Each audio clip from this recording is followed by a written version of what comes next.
Hey everybody, it's David. Just wanted to give you a little bit of my perspective here on this first discussion question.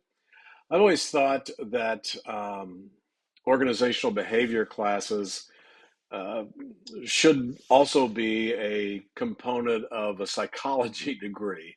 And that's sort of the genesis of this first question, how organizational behavior in business or whatever organization you work for is built on some of the behavioral science that is out there, and that you learn specifically about in psychology classes.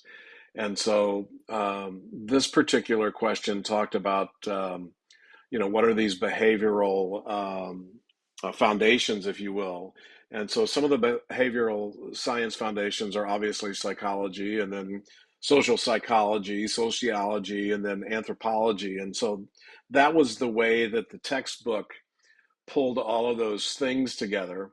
Um, and quite frankly, I touched on some of this in my intro for the course, if you watched that video. But I think an important thing to fully understand is if you can wrap your head around an organization being a living, breathing entity. It is something that has a personality. Organizations um, exist, and some of them change very infrequently, yet some of them, particularly in the new tech companies, develop a foundation, but then they will branch out, if you will. And so, because they have these personalities, some of the people in the organizations who have been around for a while um, are really reluctant to change, because they said, okay, this is the personality of the company. This is the culture, if you will, and that's what I'm used to, and that's what we're going to be focusing on going forward. So change for some people becomes very, very difficult. And so for me, as you look at this question, and you'll look at it again from the psychology, sociology, social psychology, and anthropology, and all those other pieces, and give the textbook answer.